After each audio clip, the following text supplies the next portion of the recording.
Hello friends, आप सभी का स्वागत है आपके अपने चैनल श्योर शॉर्ट मैथ में। आज हम लोग देखने वाले हैं बिहार बोर्ड 2025 के लिए। महज 17 फरवरी से एग्ज़ाम है, काफ़ी कम समय बचा है। ऐसे स्थिति में हम चुनिंदा क्वेश्चन ही आप लोग बीच में क्लियर करवा रहे हैं जो सीधा आपको एग्ज़ाम में देखने को मिलेगा। बिल्कुल सीधा एग्ज़ाम में देखने को मिला हुआ एकदम गेसिंग क्वेश्चन लेकर के ही आ रहे हैं। यहाँ पे बता दें कि साइंस का chapter by chapter objective clear कर चुके हैं। अगर हमारे चैनल से अभी तक नहीं जुड़े तो अवश्य जुड़ें और पूरा वीडियो को जरूर देख लें। एक नंबर भी साइंस में नहीं कटने वाला है। साथ ही साथ मैथ का चुनिंदा क्वेश्चन लेके आ रहा है और सोशल साइंस का। यहाँ पे हम लोग देखने वाले हैं टॉप क्वेश्चन जो पक्का आपको बोर्ड एग्जाम में देखने को मिलेंगे। तो चलिए हम क्लियर करते जाते हैं। सवाल दिया हुआ है, क्या ध्यान समझना होगा। सवाल है यहाँ पे हमारे पास कि बिंदु 2,3 और -2,3 के बीच की दूरी। तो जब दो बिंदु के बीच की दूरी पूछ दिया जाता है, ठीक है, तो एक को ए मान लेते हैं, एक को बी मान लिया जाता है। बिल्कुल आप लोग पढ़ चुके होंगे। ए बी बराबर फॉर्मूला होता है या दूरी सूत्र रेट बोल सकते हैं। फॉर्मूला होता है x1 - x2 का होल स्क्वायर, ठीक है, और plus y1 - y2। Direct option मारने का प्रयास नहीं करेंगे, एकदम बना करके ही क्लियर करेंगे। देखिए पहले वाला जो मान होता है हमारे पास x1 और y1 होता है, इसका मान होता है जो x2 और ये y2 होता है। तो x1 के जगह पे हमारे पास 2 बैठ जाएगा, माइनस का चिन्ह फॉर्मूला से है। क्वेश्चन में x2 जहाँ पे -2 दिया हो तो माइनस माइनस +2 हो जाएगा। होल स्क्वायर का होल स्क्वायर, y1 जहाँ पे 3 है, y2 जहाँ पे माइनस में 3 हो जाएगा, होल स्क्वायर। 2 2 का 4 का स्क्वायर हो जाएगा और 3 में से 3 जाएगा तो 0 का स्क्वायर। 4 चौका 16, 16 का वर्गमूल 4 आता है। ऑप्शन की बात करें, ऑप्शन यहाँ पे बी करेक्ट आंसर हो जाएगा, ठीक है। तो एकदम क्लियर करेंगे, बस वीडियो में आप लोग बने रहिएगा। आगे देखिए अगला सवाल हमारे पास क्या है। क्वेश्चन नंबर जो है 2 कि त्रिभुज ए बी सी डी और त्रिभुज डी ई एफ समरूप है। पक्का क्वेश्चन आएगा ही आएगा, एकदम देख लीजिए ध्यान से, ठीक है। दोनों का क्षेत्रफल क्रमशः 9 तथा 16 वर्ग सेमी है। यदि ई एफ का मान 4.2 हो तो बी सी का मान क्या होगा। अब देखिए यहाँ पे थोड़ा सा चर्चा करते हैं, जरा ध्यान से समझिएगा। क्या ध्यान से क्या समझना होगा कि सबसे पहले आपको त्रिभुज जो दिया हुआ है वो त्रिभुज दिया हुआ ए बी और सी। दूसरा त्रिभुज की अगर हम बात कर ले तो दिया हुआ डी ई और एफ दिया हुआ है। क्षेत्रफल दिया हुआ तो त्रिभुज ए बी, ठीक है, ए बी सी का क्षेत्रफल, और त्रिभुज जो होगा डी डी ई एफ का क्षेत्रफल। क्षेत्रफल में होता है कि पहले वाली भुजा का स्क्वायर और बटा दूसरे वाली भुजा का स्क्वायर। आपको ध्यान समझना होगा कि पहले वाला त्रिभुज का जो क्षेत्रफल क्रमशः में दिया हुआ है, यानी पहले वाला का 9 दिया हुआ और दूसरे वाला का 16 दिया हुआ है। लेकिन अगर यहाँ पे ई एफ का मान देखेंगे तो E F A B C D में नहीं आता है, ए बी सी त्रिभुज में नहीं आता है, डी ई एफ में आता है। यानी आपको पहले वाली भुजा का मान ना दे करके दूसरे वाली भुजा का मान दिया हुआ कितना, तो 4.2 का होल स्क्वायर। अगर आप बात करें यहाँ से कि स्क्वायर हटेंगे तो इधर रूट चढ़ेगा तो इधर 3 हो जाएगा और 16 का वर्ग कितना होगा, 4 हो जाएगा। तो इधर x बचेगा, इधर हमारे पास 4.2 होगा। तीसरे तीस गुना करेंगे, 4 गुना करेंगे 4x, 3 से गुना करेंगे 4.2 3, तो द्वितीय 6 हो जाएगा, 4 12 हो जाएगा। अगर s का मान निकालेंगे तो 12.6/4 हो जाएगा। भागा देंगे, ठीक है, 12.6 भागा 4 था x बराबर। अगर हम बात कर ले तो भागा देंगे तो 4 3 12 हो जाएगा और एक बार में लाएगा 4 2 बचेगा, 4 5 20, यानी 3.15। ऑप्शन की बात करें तो यहाँ पे बी करेक्ट आंसर हो जाएगा, ठीक है। चलिए, तो बेहतर एकदम पक्का है कि एग्जाम में आएगा, इसलिए ध्यान में एकदम रखिए। अगला, किसी वृत्त के क्षेत्रफल 49 पाई वर्ग सेमी हो तो उसका व्यास क्या होगा। अब यहाँ पे चर्चा करते हैं कि क्षेत्रफल दिया हुआ तो वृत्त का क्षेत्रफल होता है पाई आर स्क्वायर, ठीक है। लेकिन सवाल क्या दिया हुआ कि 49 पाई दिया हुआ, तो पाई से पाई कट जाएगा, आर स्क्वायर बराबर 49, तो आर का मान निकालेंगे तो कितना आएगा, 49 का वर्गमूल हो जाएगा 7 आएगा। लेकिन हमसे पूछा है व्यास, तो आप लोग पढ़ेंगे आर बराबर क्या होता है, d/2 होता है। आर का मान 7 दिया हुआ, d/2 तीसरे से गुना करेंगे 7 दूना 14 हो जाएगा। ऑप्शन यहाँ पे ए करेक्ट आंसर हो जाएंगे, ठीक है। आगे देखते हैं अगला सवाल दिया हुआ हमारे पास। क्या दिया हुआ कि दो वृत्त का क्षेत्रफल 14:9 के अनुपात में है तो इसकी त्रिज्याएं का अनुपात क्या होगा। तो वृत्त का क्षेत्रफल तो देखेंगे, वृत्त का क्षेत्रफल पाई आर स्क्वायर होता है, तो पाई r1 का स्क्वायर कर लेते हैं, पाई r2 का स्क्वायर कर लेते हैं। पहले वाला का मान 14 दिया हुआ है, दूसरे वाला का मान 9 दिया हुआ है।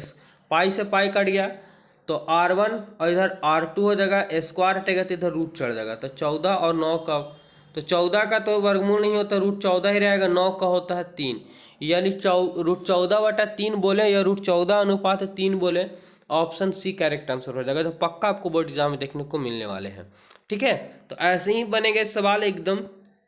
देखिए, किसी वृत्त की परिधि 462 सेमी है तो इसकी त्रिज्या क्या होगी, पक्का आएगा। देखेंगे अब वृत्त की परिधि, तो वृत्त की परिधि क्या होती है, वृत्त की परिधि होती है 2πr होता है। यहाँ हमारे पास 462 दिया हुआ है, 2 का 2 पाई का मान होता है 22/7, आर हमारे पास 462 है। चलिए काटते हैं, क्या कटेगा, तो 22 से काटेंगे तो 22 दूना 44 होता है। ठीक है, 2 बचेगा, 22 से कम 22 हो गया, और कटेगा नहीं कटेगा। ठीक है, तो अब हम यहाँ पे 2r बराबर हो जाएगा, गुना करेंगे तो 7 और 7 दूना 14, 147, r का मान निकालेंगे 147/2 हो गया।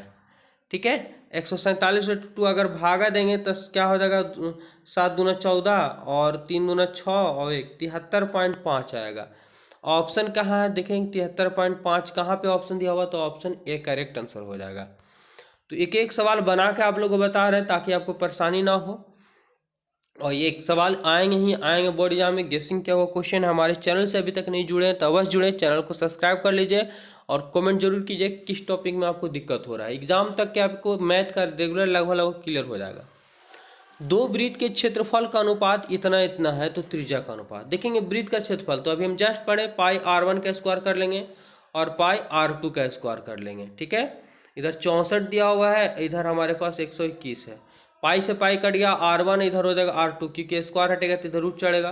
तो रूट चढ़ेगा तो आप लोगों को पता है 64 का कितना होता है, ठीक है 8 होता है, और 121 का 11 होता है। तो 8:11 ऑप्शन कहाँ है, सी इसका करेक्ट आंसर हो जाएगा। चलिए 7 नंबर सवाल क्या है कि ax² - bx + c के मूलों का योग। देखिए यहाँ पे विद्यार्थी क्या करते हैं कि उनको पता है कि मूलों का योग -b/a होता है, -b/a मार दिए और हो गया उनका गलत। क्यों, क्योंकि पहले समझे नहीं और चीज़ों को और गलती कर बैठे। याद रखना होगा मूलों का योग होता है नहीं अल्फा प्लस बीटा, क्योंकि दो घात है, बराबर -b/a होता है। ठीक है, ये तो फॉर्मूला हो गया हमारे पास। लेकिन अगर बात करें कि माइनस मेरा फॉर्मूला से है, लेकिन बी के स्थान पे यहाँ पे आप देख रहे हो कि माइनस पहले से दिया हुआ, तो माइनस माइनस प्लस बी हो जाएगा बट्टा में, तो +b/a आंसर आएगा। ठीक है, ना कि ऑप्शन डी यहाँ पे होगा। इसलिए ध्यान से सवाल को आप लोग समझ लीजिएगा, क्योंकि द्विघात बहुपद का रूप होता है x² + bx और +c, ना कि -b। ठीक है, आगे 8 नंबर सवाल है, यदि द्विघातीय समीकरण दिया हुआ क्या bx² + ax और +c = 0, ठीक है, कि मूल समान होंगे। अब यहाँ पे विद्यार्थी रट चुके हैं कि मूल समान होंगे तो d बराबर b² - 4c होगा, उनका फिर गलत हो गया, क्योंकि सवाल आपको सीधा ना करके थोड़ा सा घुमा देगा और विद्यार्थी इतने ही में गलती करके आ जाते हैं। लेकिन हम आप लोग को गलती नहीं होने देंगे, हमारे चैनल से बस जुड़िए। देखें d बराबर होता है b² - 4ac होता है। यहाँ पे b के जगह पे हमारे पास a दिया हुआ तो a का स्क्वायर हो जाएगा 4, a के जगह पे हमारे पास क्या दिया, तो b दिया हुआ है, और c की जगह पे c सही दिया हुआ, तो a² - 4bc हो जाएगा। a² - 4bc कहाँ दिया हुआ, a² - 4bc, ऑप्शन डी यहाँ पे करेक्ट आंसर हो जाएगा। लेकिन विद्यार्थी जो अकबक में होंगे, जो ध्यान न देंगे, उनको रट्टा मारा हुआ है d बराबर b² - 4c, ऑप्शन ए मार के गलती कर जाएंगे। इसलिए ध्यान से समझना होगा चीज़ों को। चलिए 9 नंबर सवाल है कि समांतर श्रेणी इतना इतना इतना का 10वां पद क्या होगा। देखेंगे तो हम सबसे पहले पता है कि पहले वाली पद को प्रथम पद बोलते हैं जो 54 है। डी सर्वांतर होता है जो दूसरे पद माइनस पहले पद का अंतर होता है, यानी 51 में से 54 जाएगा तो माइनस में 3 आएगा। और एन बराबर हमारे पास 10 दे चुका है, 10वां पद क्या होगा। टी एन बराबर हम लोग जानते हैं कि a + n-1 इंटू डी होता है। ए का मान हमारे पास 54 है, एन का मान 10 है, 10 में से एक जगह 9 हो जाएगा, डी का मान हमारे पास -3 हो जाएगा। 54 - 9 27 हो जाएगा। घटाएंगे तो 14 में से 7 जाएगा 7, बच जाएगा 4 में से 2 जाएगा 2, 27 आएगा। कहाँ पे ऑप्शन है 27 प्लस में, तो ऑप्शन ए इसका करेक्ट आंसर हो जाएगा। ठीक है, तो आपको मैथ है, मैथ में दिमाग लगाइएगा। ठीक है, ये नहीं कि आंसर ऑप्शन सोच के कि हाँ ये वाला आंसर हो सकता है, ऐसे नहीं तो गलत हो जाएंगे। एक नंबर भी मैथ में गलती नहीं होनी चाहिए। अगर बना करके बनाएंगे तो। समांतर श्रेणी इतना इतना का कौन सा पद 82 है? फिर से वही सवाल है, ध्यान समझना होगा कि ए हमारे पास क्या दिया हुआ, 2 दिया हुआ प्रथम पद, डी का मान सर्वांतर होते हैं दूसरे पद में से पहले पद, 6 में से 2 जाएगा तो 4 बचेगा। कौन सा पद 82 यानी अंतिम में हमारा 82 अंतिम पद, कौन सा यानी एनवा पद हमको 82 होगा, पता नहीं है। चलिए टी बराबर होता है A plus N minus 1 into D. ध्यान समझिएगा, टेन की जगह पे हम 82 बैठा देंगे, ए की जगह पे 2 हो गया, एन का मान हमें पता करना कौन सा पर, डी का मान हमारे पास 4 हुआ। 82 में से 2 जाएगा इधर आएगा तो माइनस में तो 80 हो जाएगा, इधर एन माइनस 1 और गुने 4 है, गुना का उल्टा भागा होगा, काटेंगे तो 20 बार में कटेगा, माइनस में 1 है, इधर आएगा तो प्लस में बराबर 1, यानी 20 और 1 21वां पद आएगा। 21वां पद जो होगा 84 होगा। तो देखेंगे इस वीडियो में हम टॉप 10 क्वेश्चन ही थे, लेकिन इसमें से आपको 6 क्वेश्चन यानी पक्का है कि 5 से 6 क्वेश्चन आपको एकदम बोर्ड एग्जाम में देखने को मिल जाएंगे। और रेगुलर इसी टाइप का एकदम गेसिंग क्या हुआ, ये क्वेश्चन लेकर के आ रहे हैं, इसलिए हमारे चैनल से अब जुड़िए और एवरीडे शाम को 7 बजे इस पर क्लास मिल रहा है। धन्यवाद।